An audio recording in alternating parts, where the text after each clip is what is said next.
my last question, though, so I don't want to go ahead and let you know that. This is my question. But I do want to bring to the best of my young folks here as well. Where's Adam Jackson? Adam Jackson.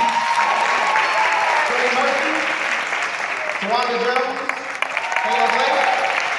All right, then, glad to see you as well. And we also have Ashley here as well. Look for your last name, Ashley. Ashley, how are you? Ashley, it's good to see you. Ashley, you have pass the microphone to Ashley, please. Ashley, you had to deal with the police directly. You had your own run-in. What happened?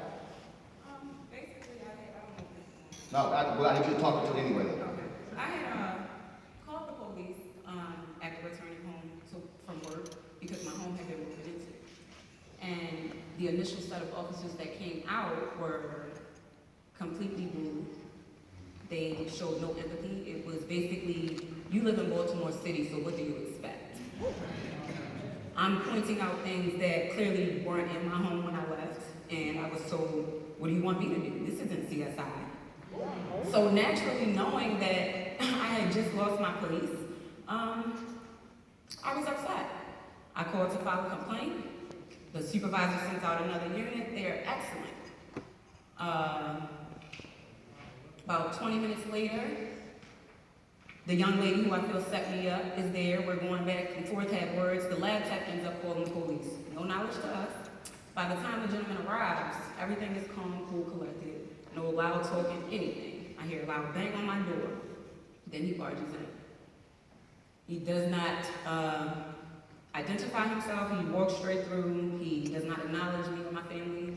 We are women and children only. No men in the house. He then, after I require him to identify himself to me, basically tells me that he was called, I didn't have to be the one to call him, and he does not have to respect me. I tell him that his gun and his badge does not give him the right to disrespect myself, my mother, or my home, because he had brushed past her so abruptly. And then what happened? He told me I was under arrest. What? You were arrested? No.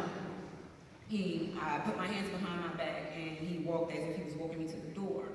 And he put me up against the wall, and I turned my head, and I'm laughing because I know he has nothing on me.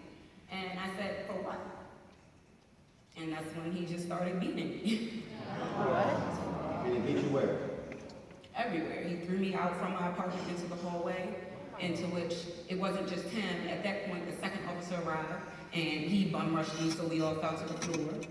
At one point, both of them were on top of me, beating me. Then I remember one jumping up, Hannah, to attack my mom because she's screaming and crying for them to stop. Richardson, the other officer, is continuing to beat me, punching me as if I'm a man. The whole time I'm on the floor, underneath a stairwell, to the point where I have nowhere to run. You see my size, I'm 120 pounds, not even. And, then the third cop runs in, and he automatically yells, taser. So naturally, Richardson backs off, and he shoots it. And it misses the first time, it cuts through my arm, and it sticks in the floor.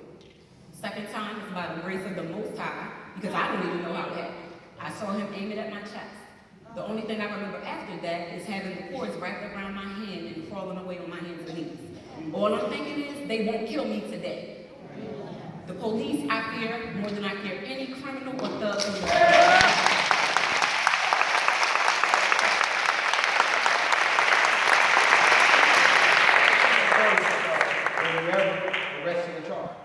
I was arrested that night. I was hit with 6 second-degree assault charges, 3 against officers, and 1 resisting arrest. Yeah, that's What was the outcome of those charges? No problem. What happened to the officer? Nothing. They continued to work. While I couldn't, they continued to work. Did you eventually sue? Yes, I did. And how that ended? The city bamboozled me. I won a settlement, and over half of it was taken away because they said I breached the contract. After they released my whole full name, my photograph, and a false settlement amount in the Baltimore Sun. And because on a blog site, white citizens were attacking me. Just another ghetto black girl looking for a check. I'm far from ghetto, and I'm from the hood. But at the end of the day, because I responded that I'm the woman that this happened to, you don't know me, you don't know my story, and you don't know what happened, so mind your business, they told me that I had breached the contract. And it was a blog site. The only thing the contract said was that I could not talk to news media. So to me, a blog site is just another regular person like social media to myself. And I partially fault my lawyer for that, but I feel that they set it up because the police commissioner gentleman, I can't even remember his name, but he had went on and made a statement that I feel they knew would take a real strong gut punch at me. And I can't think of it off the top of my head right now, but it was basically along the lines of I provoked the police. I want to go to Adam. Adam, we hear these stories.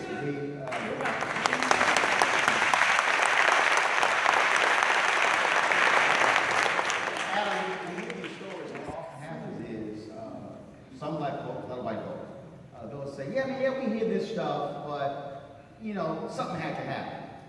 But we saw what happened in Charleston, where the cop said that the brother was charging him. He shot him. He said he performed CPR. We now know because of video, all that was lying. And so now, because of video, it's causing people to say, oh, all the stuff y'all black folks been saying for longer, a lot of this stuff is true.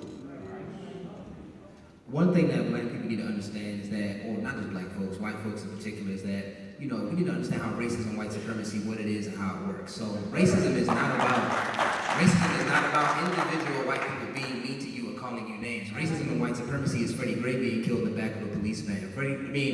Racism and white supremacy is not about people being mean. And in this instance, we can talk about black officers, black mayor, and whoever, but you can look at the structure of how Baltimore is set up, and you can look at the political infrastructure and the public policies that have been passed and see how systemic racism has affected Baltimore today. So for example, Martin O'Malley, who was running for president and when he was mayor of Baltimore, set up 757,000 illegal arrests between 1999 and 2007.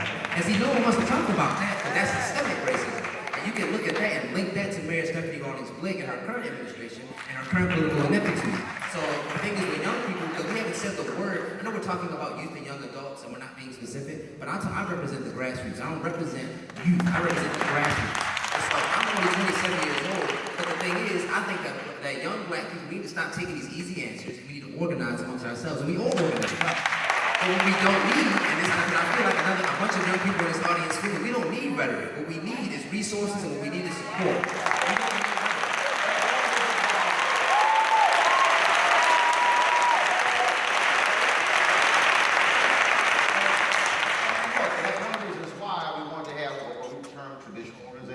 Grassroots organizations, because if you don't have all of that, then you don't really have a full conversation. We come back, we'll hear more from grassroots folks, traditional organizations. We'll also talk about from an economic standpoint. Also, what's the role of conservatives and liberals in this fight for social justice? This is not just a black thing or a white thing or a Democrat thing. This is an American thing. More of this News One Now, Prime Time Special from Morgan State, and we come back.